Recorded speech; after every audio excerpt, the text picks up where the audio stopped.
Decebut i arruïnat, Monturiol ha de deixar de banda la realització del gran somni de la seva vida, al qual ha dedicat 12 anys de treballs i tots els diners. El fracàs professional s'hi suma al drama familiar. En menys de 6 mesos veu morir 2 filles. L'esperit de Monturiol té, però, un dinamisme inesgotable. Tot i la fallida del submarí, la seva projecció política continua vigent. A l'estat espanyol s'han produït canvis importants favorables a la democràcia. La revolució de 1868 ha destronat Isabel II, iniciant-se un període molt agitat que desemboca en la Tercera Guerra Carlina, que durarà 3 anys.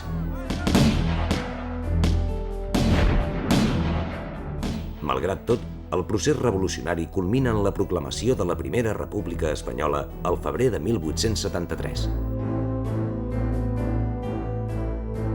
Monturiol és elegit diputat a Corts per la demarcació de Manresa i passa a residir a Madrid. Allí és nomenat director de la Fàbrica Nacional del Segell. El seu enginy no té aturador i inventa una màquina per assecar paper engomat que s'instal·la a la fàbrica.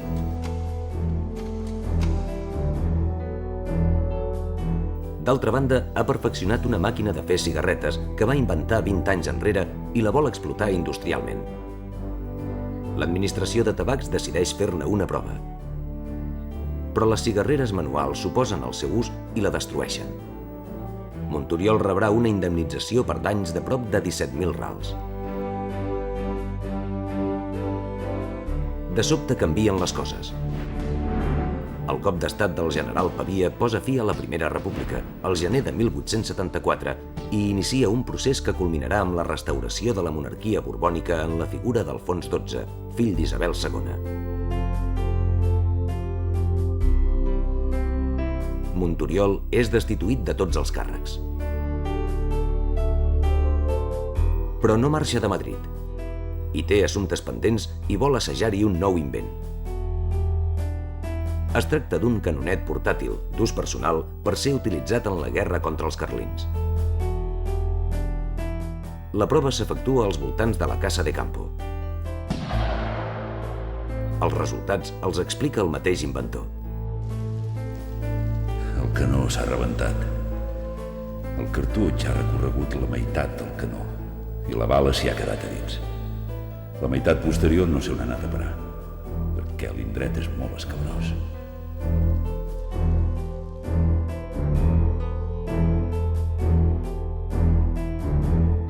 Novament a Barcelona, torna a dedicar-se a tota mena d'ocupacions, com la cria d'aviram, la traducció d'obres del francès i la publicació de diversos llibres històrics de caire divulgatiu.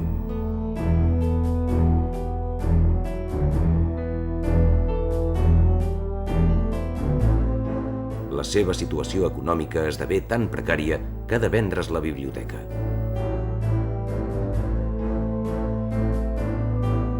Amb tot, continua les investigacions científiques i els invents. Així idea una màquina de serrar pedra, un ocell mecànic, un telescopi cònic, un llustre especial per a les sabates. La major part no passen de ser mers projectes.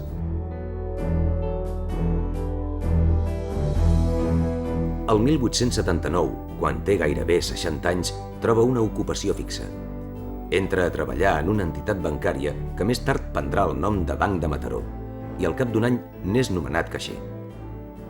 El 1883 es jubila. Greument malalt, encara té forces per projectar un mètode per conservar els aliments que experimenta amb poc èxit. El seu estat anímic és de frustració. Arribo al final de la meva carrera deixant per als altres coses que havia de fer jo. Vaig conèixer la glòria i no he sabut assaborir-la. Narcís Monturiol mor el 6 de setembre de 1885 a 65 anys. Per iniciativa de l'Ajuntament de Figueres, les seves despulles reposen avui dia al Panteó de Figuerencs il·lustres d'aquella ciutat.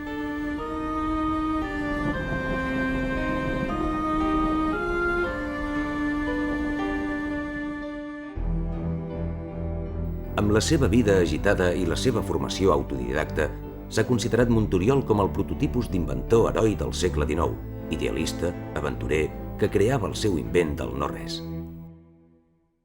El mite de l'inventor heroic és un fenomen recent. Abans del segle XVIII, la història de la tècnica era pràcticament anònima. Van ser els publicistes de la primera revolució industrial, singularment Samuel Smiles, els que van crear el mite de l'inventor solitari com a geni individual, com una espècie d'heroi, sacerdot laic de la nova religió del progrés. Més endavant, per influència de la concepció materialista de la història de Marx i dels primers sociòlegs, es va dibuixar un panorama força diferent en el qual la invenció era un procés social basat en l'acumulació de petites millores menors i no en els esforços heroicos d'uns pocs genis. Malgrat que en els seus ictíneus Monturiol se serví de descobertes anteriors, és obvi que va aportar solucions pròpies als problemes de la navegació subaquàtica. Cal remarcar-ne unes quantes d'importants. La construcció en doble buc. Amb això s'avançà gairebé 40 anys a Maxime Leboeuf, considerat generalment el creador d'aquest disseny. El sistema d'immersió-emersió amb la seva veixiga natatòria que marca una nova era en la conquesta del fons del mar. El procediment químic de renovació de l'aire de la cambra que resol un dels gravíssims problemes de la navegació subaquàtica. L'aplicació d'una força motriu, la màquina de vapor, diferent de la humana. Les proves de seguretat exigides avui dia en tots els submarins. La forma arrodonida de la proa, inspirada en la naturalesa, que ha acabat sent reconeguda per les seves qualitats aerodinàmiques. Per aquestes aportacions, es pot qualificar Monturiol com a l'inventor del submarí?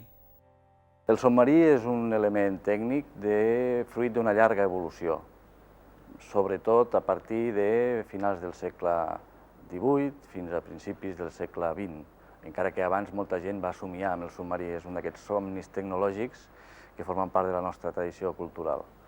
En aquest sentit, no es pot dir que el submarí tingui un pare, sinó que molta gent va fer aportacions que, mica en mica, van anar creant aquest element tecnològic.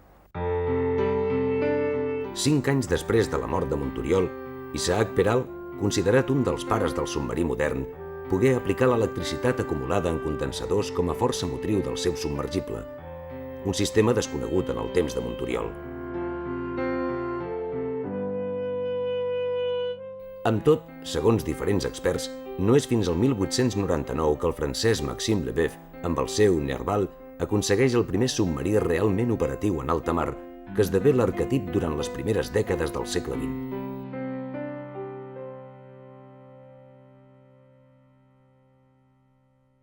El fracàs de l'experiència de Monturiol exemplifica l'inadequat de la idea o concepte de l'inventor solitari. El procés d'invenció i innovació que hem descrit anteriorment reposa sobre l'existència d'un sistema tècnic, d'un sistema industrial, d'un sistema econòmic. Els sistemes tècnic, econòmic i industrial de la Catalunya i de l'Espanya dels anys 60 del segle XIX no podien fer front al múltiple repte que suposava la realització del submarí. Ni la indústria de construcció naval, ni la metal·lúrgica, ni la química, ni la d'instrumentació científica, ni, per descomptat, la hisenda pública estaven a l'alçada requerida. El 1870, quan l'experiència dels ictíneus havia acabat, el nostre inventor va escriure Ensayo sobre el arte de navegar por debajo del agua, on recollia totes les seves recerques submarines. A pesar dels seus esforços, no es publicà fins a 1891, 6 anys després de la seva mort. Tenim una imatge ambivalent de Monturiol, d'una banda, doncs, com un heroi tecnològic català, d'altra banda, com una persona que va fracassar en el seu projecte. Aquest segon aspecte, no hi ha dubte que no és més que una projecció cap al present del sentiment que va arrossegar els darrers anys de la seva vida. Fins a quin punt podem dir que Monturiol va fracassar? Hem de considerar que va ser capaç de mobilitzar recursos, persones, entusiasmes, realitzacions tecnològiques d'un gran valor. Això segur que va tenir un gran impacte en la societat del seu temps, un impacte que ha perviscut fins al present. La genialitat de l'inventor català va ser reconeguda públicament per Isaac Peral amb aquestes paraules. Sempre que em dirigeixo a un fill de Barcelona, tinc el gust de recordar que era català l'home que va donar un dels passos més gegantins en la navegació submarina. Si el geni de Monturiol hagués arribat a l'època present d'avenç de la ciència, la felicitació l'hagués obtingut ell, sens dubte, amb uns mèrits més grans. Ja que no pogués recollir en vida el fruit dels seus afanys, als quals va sacrificar la salut i el benestar, és just que l'actual generació subsani aquell oblit.